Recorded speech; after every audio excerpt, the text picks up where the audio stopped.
हे लखनलाल, संसार में वही युवती स्त्री पुत्रवती कहलाने योग्य है जिसका पुत्र भगवान का भक्त हो, सदाचरण करने वाला, देशभक्त, जन समुदाय को सुख पहुंचाने वाला, परहित की भावना से युक्त हो। अगर ऐसा नहीं, भगवत विमुख है, केवल अपने स्वार्थपरायण अधर्माचरणों से उदर और जनेंद्री के पोषण में लगा हुआ है, तो बोले ऐसे पुत्र से तो बांध रहना मां का अच्छा है। पशु की भांति प्रसव करना, बियानी शब्द पशुओं में लगाया जाता है। गाय भी आ गई, बियानी माने पुत्र जन्म होना।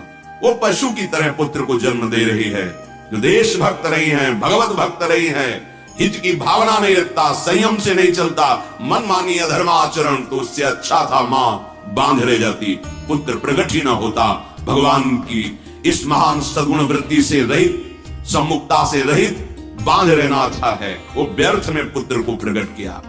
तात, तुम्हारे भाग्य से तुम्हें भगवान जो वन जा रहे हैं ना, तुम्हें महासुख देने के लिए जा रहे हैं, क्योंकि तुम्हें सेवा का अवसर मिला।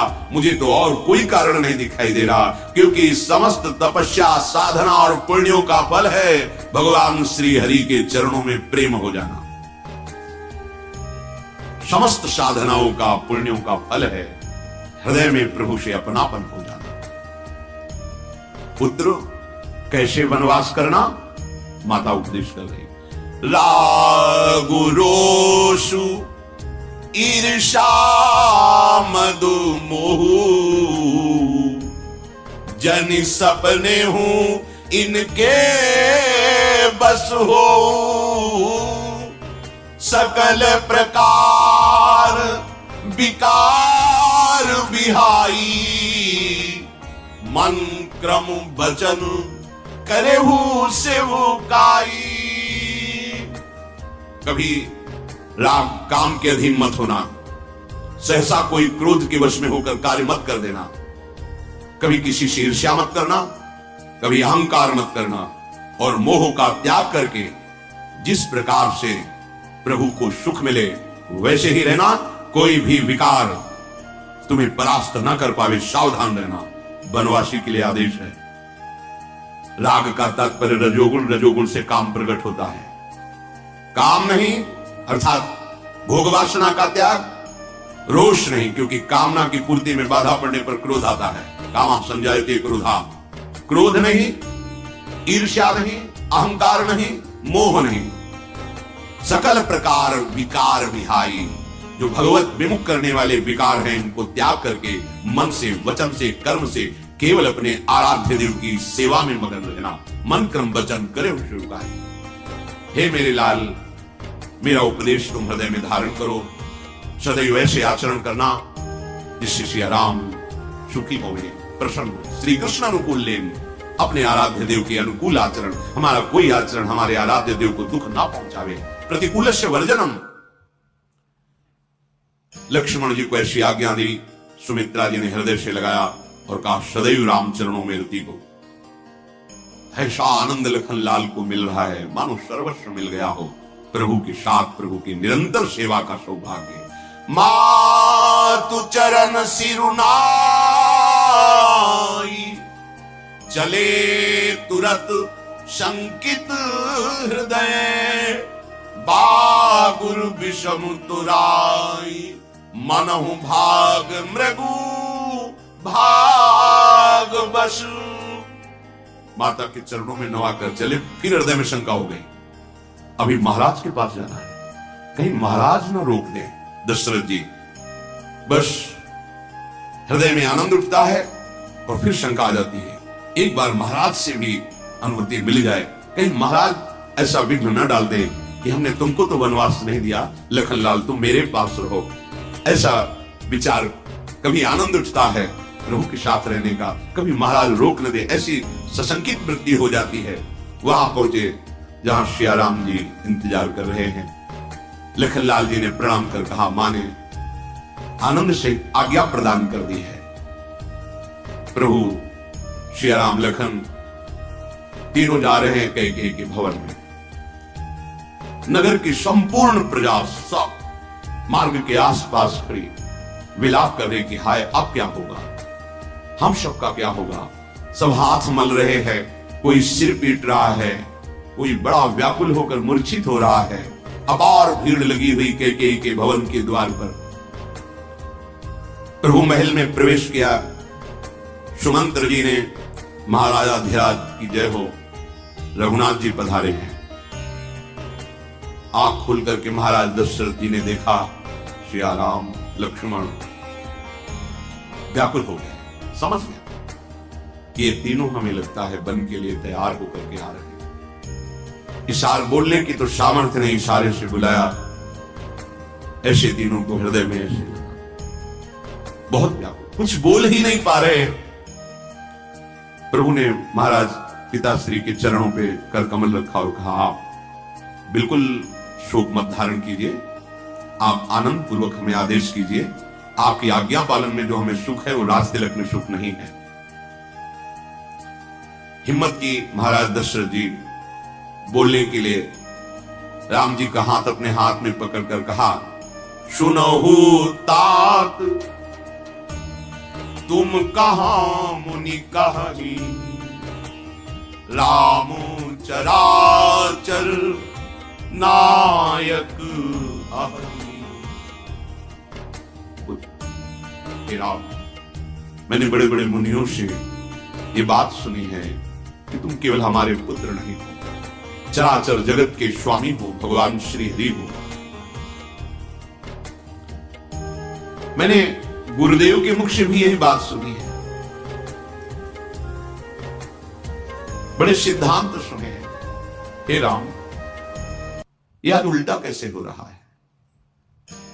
मैंने तो ऐसा सिद्धांत महापुरुषों के मुख से सुना है कि जो जैसा कर्म करता है उसको वैसा भोगना होता है, लेकिन मुझे अब यहां सब उल्टा दिखाई दे रहा है। करे जो कर्म पाव फल सोई, निगम नीति यस का सब कोई। पर हे राम, आपने ऐसा कौन सा कर्म किया? पाप तो मेरा हुआ होगा, भोग आपको मिल रहा है। और करे अपराध को और पाव फल भोग, अति विचित्र भगवंत गति को जग जाने जोग। हे राम, अपराध कोई और करे, उसका दंड कोई और भोगे, ये श्री हरि की विचित्र लीला है। कैसे में तुम्हारा क्या अपराध जो तुम्हें नंगे पैर 14 वर्ष वन का कष्ट भोगना पड़ेगा? अपराध तो मेरा हो सकता है, फल आपको भोगना पड़ रहा है। बहुत समझाने की चेष्टा की, मत जाओ। प्रभु ने कहा कि आप सत्य प्रतिज्ञ हैं, आपके वचनों का पालन करना मेरा परम कर्तव्य है। पिताश्री, अब आप दुखी मत होइए, मैं वही करूंगा जिससे आपका यश हो, आपको सुख पहुंचेगा। देख लिया है मानने वाले। सीता जी का कर कमल पर कर बैठा रहा, दुलार करके कहा, बेटा अगर तुम यहां रुक जाती तो मेरे प्राण बच जाएंगे। तुम्हें देखकर विरहाग्नि को शांत होती रहेगी। कौशल्या का बार बार आपका दर्शन करके जीवन सुरक्षित रहेगा। तुम रुक जाओ। बड़ा भयानक वन है, बड़े दुख होते हैं उसमें। वशिष्ठ जी की पत्नी अरुंधति जी, सुमंत्र जी की और भी बड़ी बड़ी वृद्ध माताएं जो ज्ञान संपन्न है, आकर सीता जी को कहती है, तुमको तो वनवास की आज्ञा नहीं मिली है ना, तुम्हारा परम कर्तव्य है अपने महाराज की सेवा करना। दशरथ जी तुम्हारे ससुर हैं, कौशल्या जी तुम्हारी सास हैं। ऐसी विपत्ति में तुम भी साथ नहीं दोगी तो इनकी दशा क्या होगी? सीता जी विचार करती है, यदि बड़े जनों को उत्तर नहीं देंगी तो ठीक नहीं रहेगा, इस समय उत्तर देना चाहिए। उन्होंने कहा कि आप जो भी वर्णन कर रहे हैं ये सब धर्म है। क्या कभी ऐसा सुना है कि शरीर से छाया को अलग किया जा सकता है? क्या कभी ऐसे सुना है कि जीव अंतर्ध्यान हो जाए और शरीर चैतन्य रहे? यदि ऐसा नहीं तो फिर राम के बिना सिया नहीं रह सकती। राम की छाया सिया है, राम अगर जीव तो सिया देह है। मैं विलंब नहीं रह सकती। मुझे क्षमा किया जाए, उत्तर नहीं देना चाहिए, पर मैं प्रभु के बिना प्राण नहीं रख सकती। कैकेयी जी को बहुत क्रोध आया, तमतमा करके उठी और मुनियों के मृगचर्म मेखला और कमंडल रख दिया, इनको पहनो, यहां ज्यादा बात करने की आवश्यकता नहीं। कैसा स्वरूप कैकेयी का भगवान ने प्रकट कर दिया, थोड़ी भी करुणा नहीं, कोई दया का लेस नहीं। इनको पहनो और तत्काल वन के लिए गमन करो। महाराज दशरथ आंख खोलकर कैकेयी की तरफ देख रहे हैं, बस अब तो प्राण निकलना ही चाहेंगे। कैसे मैं रह सकता हूं, इसको रोकना चाहिए तो और आकर मुनियों के वस्त्र दे दिए, और प्रभु तो ऐसे मुस्कुरा रहे जैसे राज तिलक हो रहा हो। तत्काल वस्त्र परिवर्तन किए, मुनिवेश में भगवान श्री राम, लखन और सियाजी। महाराज मुनिवेश में देखते ही फिर मूर्छित हो गए। किसी को महल में कुछ सूझ नहीं रहा, कोई उपाय नहीं सूझ रहा। प्रभु ने दशरथ जी के चरणों में झुककर प्रणाम किया, माता कैकेयी के चरणों में मस्तक रख बलिहारी। कहीं भी ईर्ष्या, द्वेष, रोष, क्रोध कहीं भी नहीं प्रभु के हृदय। इन्हीं का जब अवतरण होता है भक्त के हृदय में, तब ये स्वभाव आता है, ये भगवत स्वभाव है, ये प्राकृतिक गुण नहीं है। ये चिदानंद प्रभु का चिंतन करते करते ब्रह्मविद ब्रह्मयु भवति, वो भगवत स्वरूप हो जाता है, तब ये महिमा उसके हृदय में जागृत होती है। प्रभु सीधे कैकेयी जी के महल से निकले, गुरु वशिष्ठ जी के पास। बड़ी मर्यादा, एक एक चरित्र में मर्यादा, पुरुषोत्तम भगवान श्री राम की मर्यादा। सीधे वशिष्ठ जी के दरवाजे पर गए, वहां देखा वशिष्ठ जी अश्रु प्रवाह करते हुए बैठे। परम ज्ञानी, ज्ञानियों में शिरोमणि, यह है प्रेम का प्रभाव कि जिसके कारण मैंने इस कुल का आचार्य पद स्वीकार किया था, वो सुख आज छूट जाएगा। किसके कारण? इस कुल में भगवान का अवतार होगा और रोज मुझे उनके दर्शन मिलेंगे। 14 वर्ष के लिए भगवान का अदर्शन, इसलिए वशिष्ठ जैसे परम ज्ञानी अश्रु प्रवाह कर रहे। हे गुरुदेव, इस सारी प्रजा आपके चरणों में समर्पित है। महाराज इस समय बहुत दुखी हैं, आपके ऊपर पूरी अयोध्या का भार, आप इसे कोई भी प्रजा दुख ना पावे। हे गुरुदेव, आप ऐसा विधान बनाते रहना। समस्त जो ब्राह्मण जन हैं, भिक्षुक जन हैं, इनको आप खजाने से, अवध नरेश का खजाना भराओ, सदैव इनको देते रहना, कोई भूखा ना रहे, कोई कष्ट ना पावे। महल के समस्त दास दासियों को बुलाकर कहा, गुरुदेव ये आपके चरणों में, इनको कभी कोई दुख ना हो, क्योंकि आप ही इनकी रक्षा करेंगे। हाथ जोड़कर बोले, हे गुरुदेव, आप पिताश्री माताश्री को ऐसे उपदेश देते रहना जिससे उनके प्राणों की रक्षा होती रहे, विरहाग्नि कहीं उनके प्राणों को शरीर से वियोग न कर दे। और समस्त नगरवासियों से हाथ जोड़कर कहा, हम आप सबसे प्रार्थना करते हैं, जो गुरुदेव आज्ञा करें उसी के अनुसार चलना। ऐसा प्रयास करना कि महाराज और हमारी मां एक कभी विरह में इतना व्यथित ना हो जाए कि उनके प्राण निकल जाए। आप लोग इतिहास पुराणों की कथा कहकर समझाते रहना। गुरुदेव के चरणों में साष्टांग प्रणाम किया। राम लखन जी ने, सिया जी ने प्रणाम किया। फिर भगवान महादेव जी का स्मरण करके, महादेव जी का स्मरण, भगवान श्री राम अवधपुरी को प्रणाम करके, भगवान का ये जन्म स्थान जगत मंगल करने वाला है अयोध्यापुरी को भगवान ने प्रणाम किया।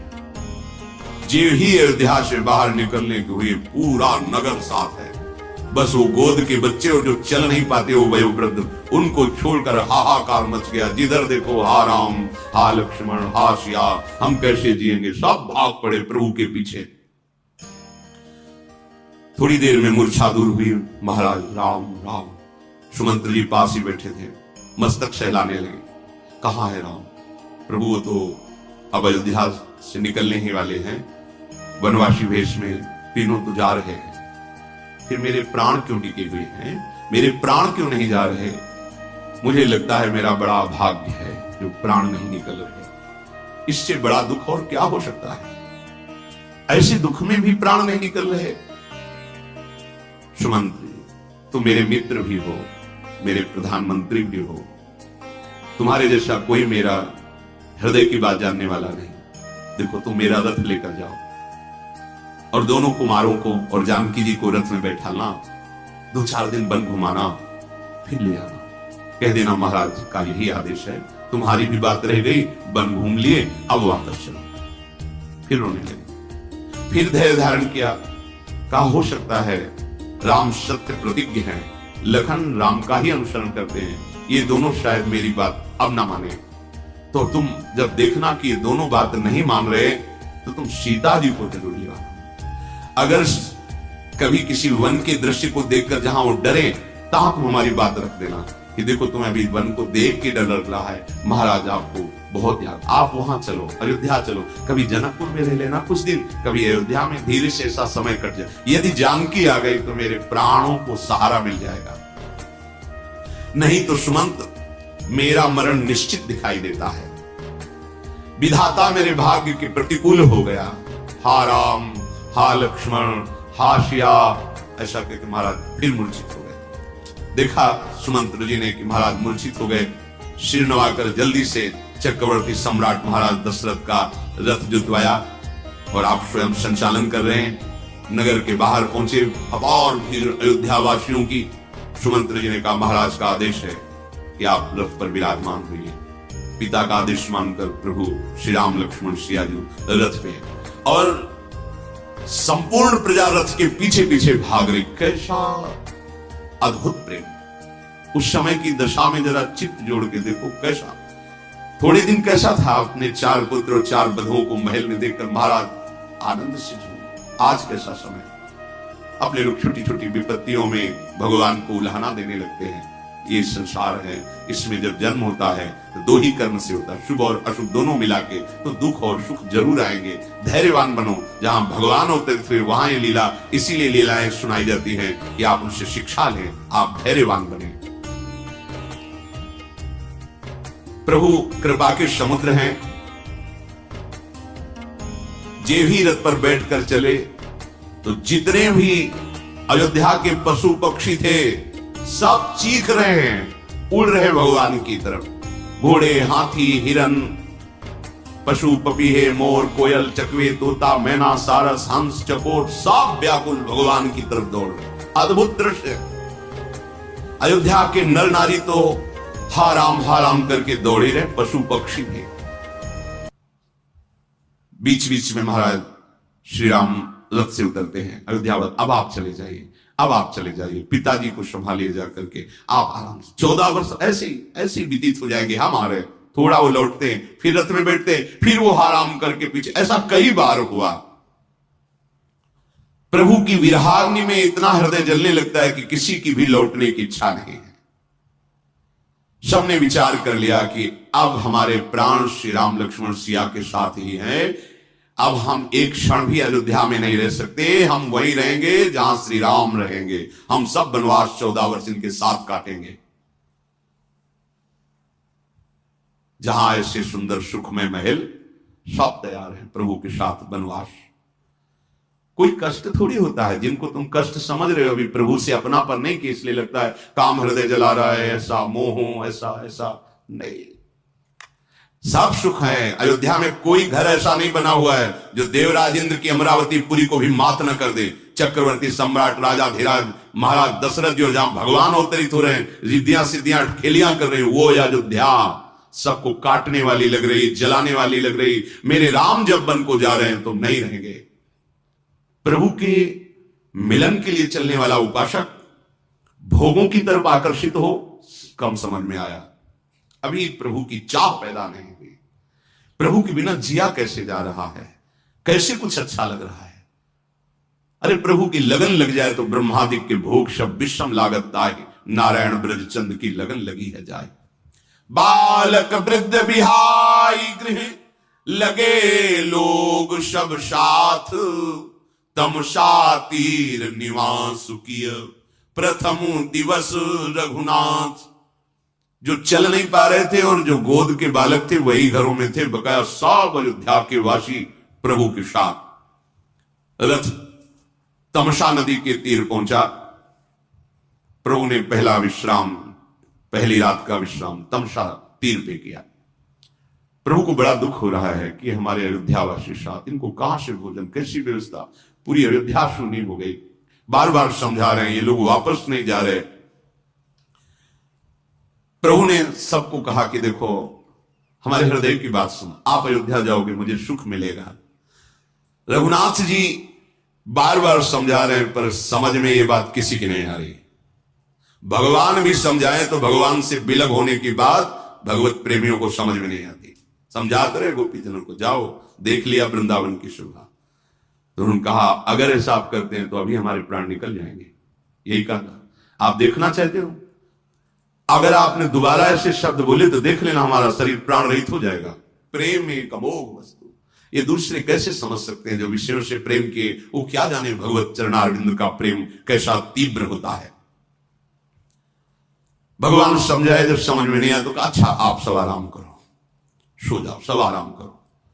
कुछ देवी भागवती कैसी माया हुई कि थके और व्याकुल अयोध्यावासी सो गए। प्रभु के नेत्रों में नींद कहां। जब देखा दोपहर रात बीत गई, सब निद्रा देवी की गोद में है, सुमंत्र जी से धीरे से कहा कि कुछ पत्ते ऐसे बांधो पहिए में जिससे पहिए के चिन्ह ना बने, और ऐसी चाल से चलाओ कि अयोध्यावासी जान ही ना पावे कि रथ किधर गया है। महान चक्रवर्ती सम्राट राजा के मंत्री भी हैं, मित्र भी हैं, सारथी भी हैं, बड़े महिमा सुमंत्र जी की है। सुमंत्र जी ने बड़ी ही चतुरता पूर्वक प्रभु को विराजमान करके रथ आंका कि कहीं चिन्ह ही नहीं दिखाए, मानो रथ उड़ गया, वहां से दिखाई ही नहीं दे रहा। ऐसा जेव ही चौथा पहर रात्रि का लगा, प्रातःकालीन वेला देखा प्रभु श्री राम ने, लक्ष्मण ने, सिया जी नहीं, सुमंत्र जी नहीं, बड़ा हाहाकार मच गया। हा राम हा लखन, हा राम हा श्या, चारों तरफ भाग रहे हैं अयोध्यावासी, न रथ के चिन्ह दिखाई दे रहे पहिए के, न कहीं प्रभु दिखाई दे रहे। ऐसा लग रहा है मानो समुद्री जहाज जल में डूब गया हो तो जो यात्रियों की दशा होती, वो दशा अयोध्यावासियों की।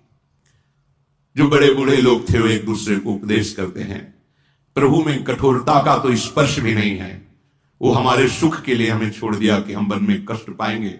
तो जैसा हमें प्रभु चाहते हैं, यद्यपि हम अपने को धिक्कार देते हैं कि प्रभु से विलग जीना पड़ेगा, पर प्रभु के दर्शन की आस रखकर हम 14 वर्ष जिएंगे, प्रभु का इंतजार करेंगे, सब एक दूसरे को समझा करके। रास्ते में कहते जाते हैं कि विधाता मृत्यु क्यों नहीं दे देता, प्रभु से विमुख होकर मैं कैसे जीऊंगा, ऐसे शौक संताप से रोते विलाप करते अयोध्या वापस आ गए। 14 साल की अवधि भगवान दर्शन देंगे इस आशा से जी रहे हैं। जब श्री सियाजू के सहित सीता सचिव सहित 2 भाई श्रृंगबेरपुर पहुंचे जाई, उतरे राम देव सर देखी, कीन दंडवत हरसु विषेखी। श्या राम लखन मंत्री सुमंत्र जी श्रृंगबेरपुर पहुंचे। गंगा जी की अद्भुत निर्मल जल धारा बही। प्रभु रथ से उतरकर पहले गंगा जी को प्रणाम किया। है कौन गंगा जी? इन्हीं की चरणामृत है। लेकिन जो प्रभु नरलीला कर रहे तो वैसे दंडवत किया गंगा जी को। लखनलाल ने भी प्रणाम किया, शिया जी ने भी प्रणाम किया। भगवान गंगा की तरफ देख कर कह रहे, गंग सकल मुद मंगल मूला, सब सुख करनी हरनी सब शूला, कहीं कहीं कोटिक कथा प्रसंगा, राम बिलो कही गंग तरंगा। हे लक्ष्मण देखो गंगा जी कैसे आनंद में प्रवाहित हो रही। जो गंगा जी का सेवन करता है वो समस्त मंगलों को प्राप्त कर लेता है। गंगा जी सबको सुख प्रदान करने वाली और दुख भई पीड़ाओं को हरने वाली है। अनेकों प्रसंग भगवान गंगा जी के तट पर श्रवण कराते हैं गंगा जी की महिमा की। फिर श्या जी, लक्ष्मण जी, राम जी, मंत्री सुमंत्र जी गंगा जी में स्नान करके जो श्रम था वो दूर किया, गंगा जल का पान किया, बार बार गंगा जी को माथे पे लगा रहे हैं। भगवान ये आदेश कर दे ऐसे गंगा जी का सेवन करना चाहिए। पहले दंडवत आचमन मस्तक पर, फिर वहां जैसे गंगा यमुना का सेवन साबुन लगा के मल के, ये ऐसे बस गोता लगाओ 1 2 11 21 जितने खड़े होकर नाम जप करो, बाहर निकल जाओ। अब मलने के लिए तो बहुत तुम्हारे घर में स्नान गृह हैं, खूब वहां साबुन जैसे लगाते हो, लेकिन जब कहीं धाम आओ, तीर्थ आओ, किसी परम पावन महामहिमा में यमुना जी गंगा जी का सेवन, तो भाव से करो। पहले प्रणाम करो, फिर आचमन करो, फिर जल मस्तक पर रखो, फिर अंदर प्रवेश करो, बस सीधे ऐसे गोते लगाओ। अगर आपको मलना है तो वहां की बालू लेकर ऐसे मलिए, फिर गोते लग, फिर ऐसे नहीं, फिर गोते लगाइए, बाहर निकल जाइए, अपने अधो वस्त्रों को बाहर निचोड़िए, पुनः धोने की आवश्यकता नहीं। अगर धोना है तो पात्र में जल लीजिए और बाहर जाकर ऐसे डालकर प्रक्षालन करके अपने झोले में रख लीजिए। वैसे चाहिए तो ऐसे ही बाहर वस्त्र उतार कर पॉलिथीन में या किसी बैग में रखकर अपने बाथरूम में धोए। जितना पवित्र आदर करोगे उतना ही आपको लाभ प्राप्त होगा। ऐसे फूंक रहे हैं, ऐसे नहीं, अगर साबुन लगा रहे हैं ऐसे नहीं, शौच हो रहे हैं लगुन, ऐसे बहुत पवित्रता का भाव। ये परम पावन यमुना जी है ना, श्री जी का सीधा प्रेम प्रदान करने वाली, गंगा जी जिनके चरणों से प्रकट हुई वो महिमा वर्णन कर रहे हैं, वो अवगाहन कर रहे हैं गंगा जी का।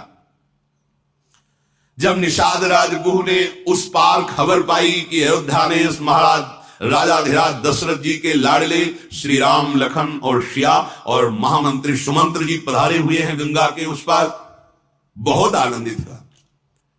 तत्काल बड़ी बड़ी बहंगियों में, कांवरों में सुंदर मीठे फल, सुंदर मीठा जल बहंगियों में भर भर करके प्रभु के पास साष्टांग दंडोत किया। निषाद राज गुह भर नेत्र प्रभु की रूप में, आहा कितने सुंदर प्रभु, कैसा अहोभाग्य है।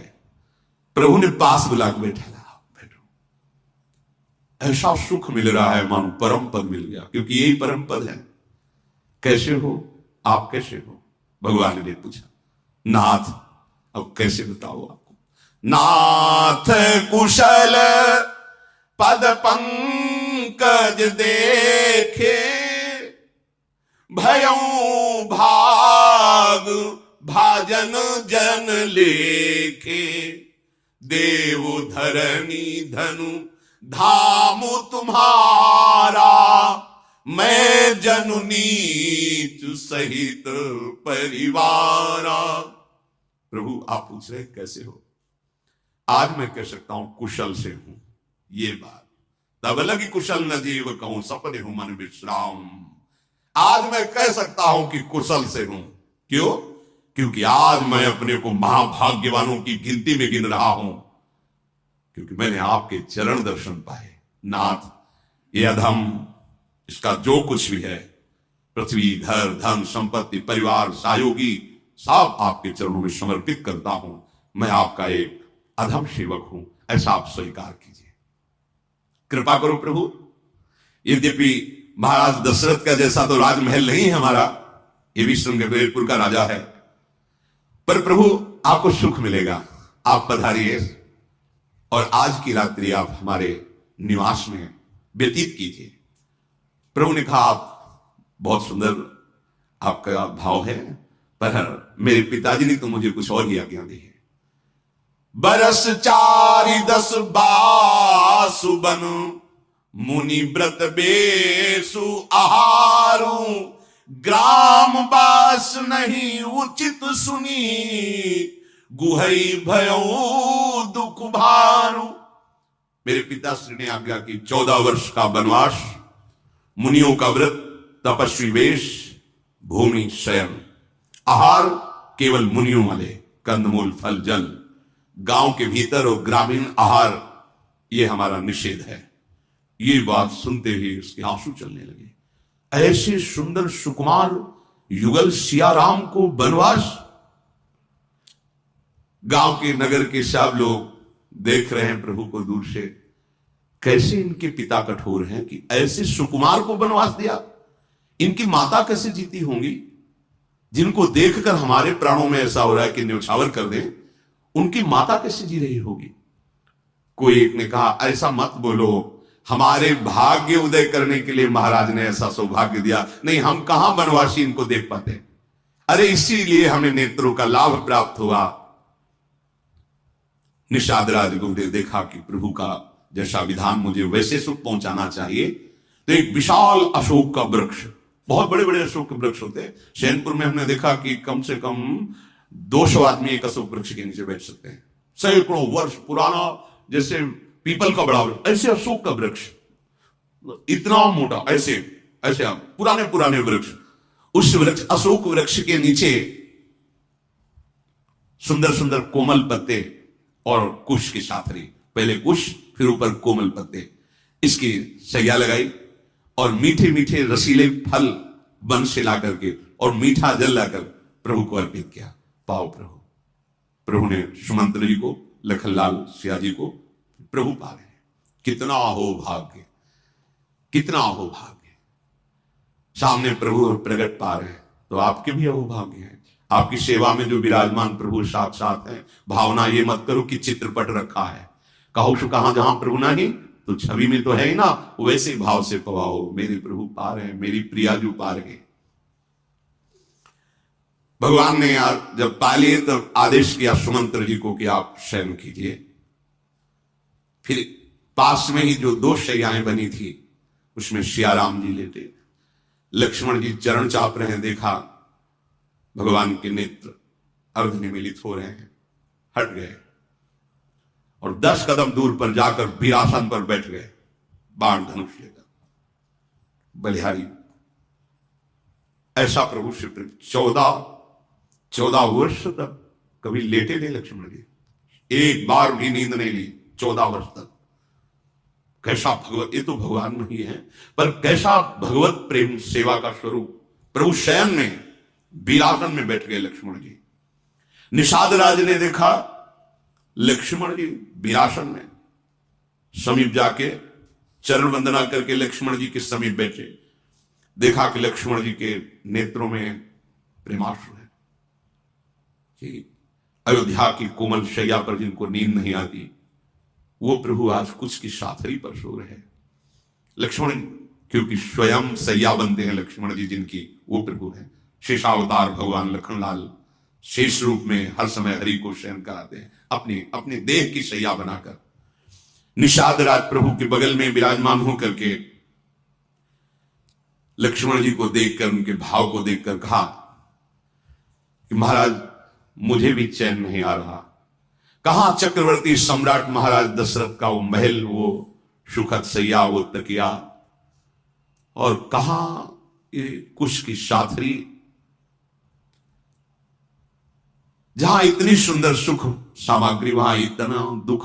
मैं कैसे मैं धैर्य धारण करूं। फूस की साथरी पर लेटे हुए प्रभु को देखकर रो पड़ा निषाद राजगुरु। लक्ष्मण जी से कह रहा है कि जिन्हें महाराज प्राणों की तरह संभाल करते थे वो आज ऐसे पृथ्वी पर पड़े। सियाराम जी, क्या सब कुछ भाग्य से ही होता है क्या? निषाद राज ने, सब कुछ भाग्य से ही होता है क्या? क्या इतना भाग्य प्रधान होता है? महाराज मुझे तो बहुत गुस्सा आ रहा है। यद्यपि मैं छोटा मुंह हूं, बोलना नहीं चाहिए। निषाद राज कह रहा है पहले कि कैकेयी राज की जो पुत्री बहुत नीच बुद्धि का काम किया है। श्री राम और जानकी को दुख देख करके मुझे बोलने की सामर्थ्य नहीं, बोलने योग्य भी नहीं, पर नहीं ला नहीं जा रहा। ऐसा नीच कार्य किया है कि ये सूर्य कुल के लिए कुल्हाड़ी बन गई। कुबुद्धि ने विश्व को दुख प्रदान कर दिया सियाराम को वनवास देकर। लक्ष्मण जी ने कहा सावधान मत ऐसा बोलिए। बोले लखन मधुर मृदु बानी, ज्ञान विराग भगति रस सानी, कून काहू के सुख दुख कर दाता, निज कृत कर्म भोगु सब भ्राता। लक्ष्मण जी ने ज्ञान वैराग्य और भक्ति रस में सनी हुई वाणी से कहा भैया कोई किसी को सुख दुख नहीं दे सकता है, सबको अपने किए हुए का ही फल प्राप्त होता है। ये मिलना, ये बिछुड़ना, ये भोग, ये वियोग, ये शत्रु मित्र उदासीन, ये कुछ नहीं है। ये सब माया का दिखावापन है, ये माया का भ्रम फंद है। जन्म मृत्यु संपत्ति विपत्ति कर्म काल जहां तक जंजाल है, धरती घर धन नगर परिवार स्वर्ग नरक व्यवहार, जो कुछ जितना भी देखने में सुनने में मन के अंदर विचार में आता है, सब मोह के कारण अज्ञान के कारण आता है। परमार्थता एक परम तत्व के सिवा कोई नहीं है। लक्ष्मण जी ने धरनी धाम धनु पुर परिवारू, सरगो नरको जहां लगी व्यवहारू। देखिए सुनिय गुनिय मन माही, मोह